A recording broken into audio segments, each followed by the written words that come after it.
I certainly miss Massachusetts, and I miss all my pals in New England, and am thinking of them a lot, especially these days. So it is nice to get to be with you, at least in this way. I hope you can see my virtual background here. I just learned how to do that, and I figured what better virtual background could I have given what we're going to be talking about, which centers a lot on a particular monument in Washington, D.C. I'm going to see if I can share my screen, though, because I do have some other pictures to show you along the way. So I'm going to give this a try here. There we go. It looks like that's working. Um, there we go. Great. So I'm now going to tell you a little bit about what I was up to a few years ago when we were all able to travel around the country. That was a thing we used to be able to do. It sure feels so much longer ago than 4 years ago. But then there is a certain amount of timelessness, a certain stretching of time that goes on when we talk about this sort of field of study, which I have dubbed the post presidency, because when you have a presidency, you are the president, and then you leave office, and then you have a post presidency, and then the thing that comes after that is the post presidency. And time really isn't an issue quite for them. Though Bill Clinton once said that being president was a lot like running a cemetery because there are a lot of people under you, and none of them are listening. The only reason that I started visiting these grave sites was because, I can't go back in time to see them in person. The graves are the next best thing. So I thought, well, I'll just travel around. I'll have a look at each of what were then 39 grave sites. Now it's 40 if you include President George H.W. Bush.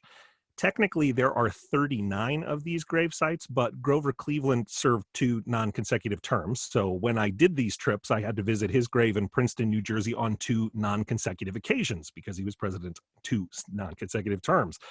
What happened was the more time I started spending when I was visiting these sites and these monuments and all the libraries and the museums that all came with them, was that the presidents pass on, as we all do, but they sort of have to keep working. And so the afterlives of the US presidents in this post presidency is actually a very busy time because of what we do in their honor and in their names. Now, some of this is obvious.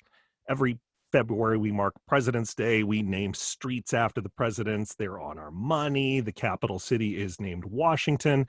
But there are a lot of other less obvious connections to the presidents around us. If you have ever driven on an interstate highway, the official name of our highway system is the Dwight D. Eisenhower System of Interstate and Defense Highways. Presidents are great namesakes for people, too. If you see on the left there, that's Woodrow Wilson Guthrie, otherwise known as Woody Guthrie, the man who wrote This Land Is Your Land. My favorite blues singer is on the right. He's known as Howlin' Wolf. His full name is Chester Arthur Burnett. Baseball fans might remember there was a great pitcher long ago named Grover Cleveland Alexander.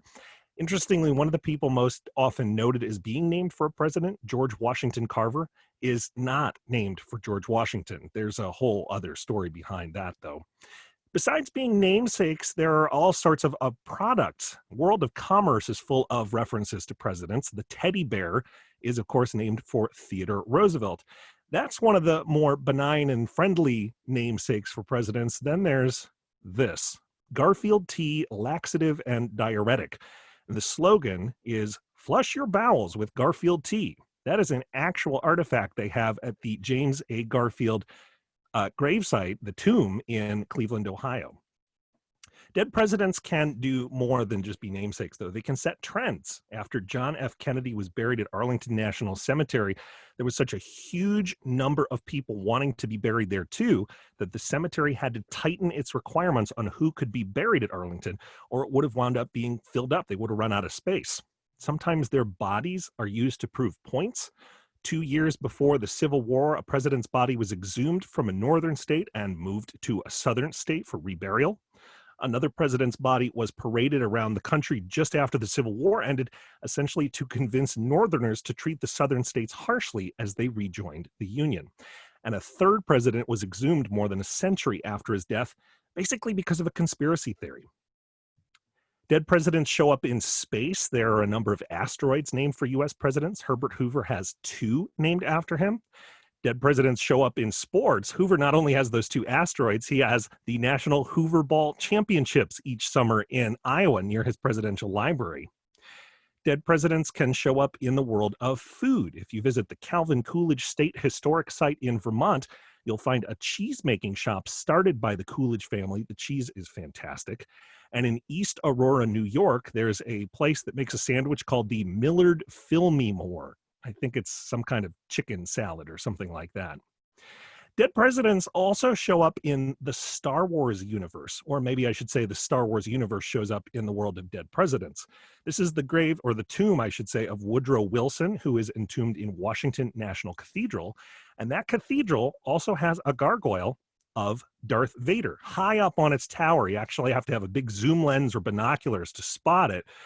But it is kind of interesting that, you can find in one trip to one cathedral, you can find the president who fought the war to end all wars and the Dark Lord of the Sith from the Star Wars. Okay, this is all great, but why is this worth knowing about?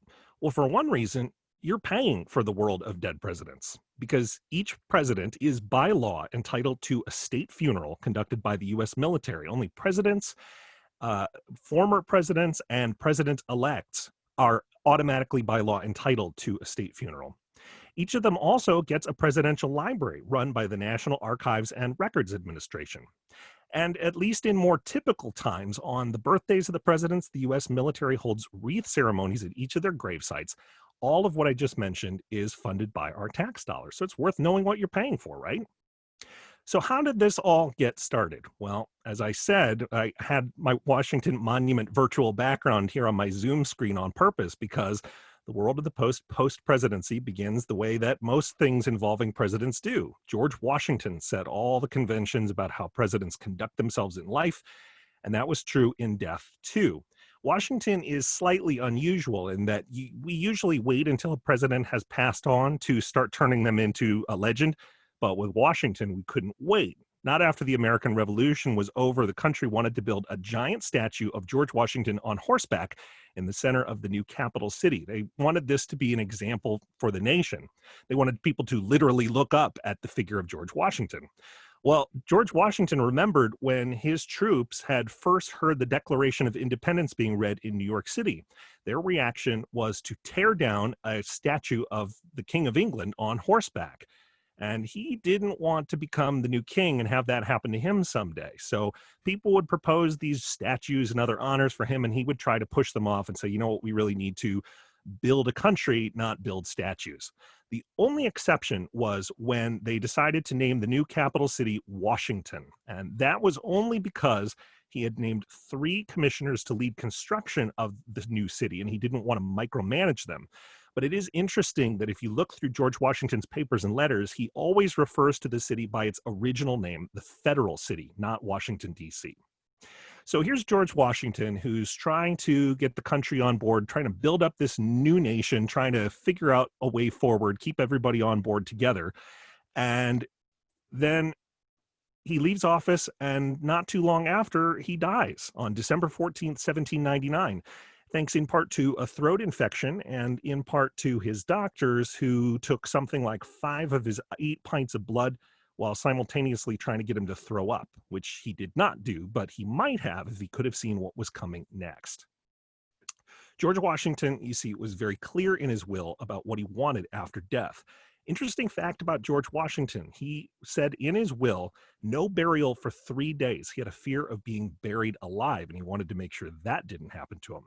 But he also didn't want funeral parades. He didn't want riderless horses in his funeral procession. He didn't want long eulogies. He just wanted a simple private funeral. He's saying essentially that after decades of service to the country in the military and in Virginia legislature and in helping to write the Constitution and then serving as president, he said, I just want to be left alone. I'm quoting from his will here. He says, "It is my express desire that my corpse may be interred in a private manner without parade or funeral oration." Now, simple, private, and quiet are not quite how we roll in this country. So you heard what George Washington wanted. Here's what he got. He got funeral parades. He got riderless horses. He got long eulogies. And then the people who didn't know he had died and missed the actual funeral, cities across the country set up mock funerals so that they could pay their respects across the country. It said that at the time of Washington's death, people were mourning him so much there were actually shortages of black cloth in some areas. And this may sound a little bit over the top, but there's a kind of logical reason for why people were freaking out about losing George Washington. Here's a new country. We don't have the long institutional history and tradition and custom that another country has had. People are trying to figure out whether this new system of government is the right one for them. They wonder if they can trust this new form of government. They wonder if they can trust each other. The northern states and the southern states already have some tension among themselves about slavery and economy and a number of other issues. George Washington is the one guy who, by virtue of his reputation and his character, everybody trusts. George Washington is saying, give this new country a chance. Give this whole new idea a chance. You can trust me that it will be worth your while to give it a try. And everyone says, well, if it's good enough for George Washington, we'll go along for the ride too. So people are worried that without George Washington there, if he's gone, then this shaky national unity that we have might start to break. And then who knows what's going to happen to the United States. So they come up with a clever way of keeping him around. If you honor George Washington enough, he's no longer a mortal man. He's something more than a mortal man. He becomes this civic deity, and then you don't lose him at all. He's still there to help you build this new country. And that's why you see things like this. There's a famous painting. If you've ever been to the U.S. Capitol and you look up when you're standing in the rotunda, sort of at the inside of the Capitol dome, you'll see this painting. It's called the Apotheosis of Washington. Apotheosis means transformation or change. This painting shows angels welcoming George Washington into heaven as a kind of demigod. This is what you see when you look at the seat of government of the United States. So Americans are determined to honor the heck out of George Washington. But the trouble is that, at least at first, they weren't very good at it. One of the original ideas that Congress had was to hire a sculptor named Horatio Greenough, and they wanted him to build a massive new sculpture in George Washington's honor. So Greenough had trained with all of the old masters. He'd worked in Italy. He knew his stuff. And so he had a very classical idea for his sculpture. He was going to connect George Washington to the Greek and Roman style of citizen government, someone who takes power for a short time and then voluntarily gives it back. If you know the story of Cincinnatus, the Roman dictator, that was the term that they used. He was a farmer, and then he went to work to save the country from a threat, and then weeks later put his sword down, put his power down, and then went back to his fields. George Washington is called sometimes the American Cincinnatus. In fact, the first group honoring George Washington regularly was called the Society of the Cincinnati, and the city of Cincinnati, Ohio is named for George Washington. It's not named for the Roman guy. So that was the idea behind Greenough's statue. What we got instead was George Washington in a toga who may or may not be trying to stab himself. This statue was first installed in the U.S. Capitol, and it was literally laughed out of the building. They made an excuse that, oh, this is too heavy for our floorboards. We're going to have to move it outside, which they did, and people would crowd around and say, oh, it sort of looks like George Washington just left a bathhouse and is trying to figure out where he'd left his clothes. Over time, it ended up in the Smithsonian. You can see it today. Well, if it were open, you could see it today at the Smithsonian Museum of American History. So that didn't exactly work out well. At the same time, a group of lawmakers thought, well, a statue would be nice, but wouldn't it be better if we had George Washington himself here in the Capitol? They wanted to have George Washington's remains rest in the Capitol building. They had a room built called the Crypt for this purpose. They did build this before checking with the Washington family. His relatives pointed out that George Washington's will was explicit that he be buried in a family tomb in Mount Vernon, not off the grounds. And so that was the end of that idea. So the crypt is now where people start their tours of the U.S. Capitol. But the biggest project that we undertook as a young country to honor George Washington was to build a giant monument in his honor. And original design of the Washington Monument would have made it the tallest structure in the world. Well, if you're trying to build the tallest structure in the world, you're going to need a lot of marble and you're going to need a lot of workers. And to get more marble and more workers, you're going to need a lot of money. The Washington Monument builders kept running out of money and supplies, sometimes both. And so this idea went unfinished for years and years and years. It sat in the middle of Washington, D.C. as a big stump. It was better known not as a landmark to honor our first president, but as a place where cows and pigs could do some grazing. In fact, in July 1850, President Zachary Taylor took part in the latest fundraiser for the monument on a very hot day. To keep cool, he ate cherries and iced milk. Health officials in the area had warned people not to consume either of those things because of a disease outbreak. And less than a week later, Zachary Taylor was dead. So, in other words, to honor one dead president, we created another dead president. If you've ever been to the Washington Monument, you will notice, if you look up close at it, that the color of the marble actually changes. There's sort of two tones in the sides of the rock in the Washington Monument. Well, the bottom part of that is that stump that we saw a minute ago. The top part is what they built on top when the Army Corps of Engineers took over the project and finished it.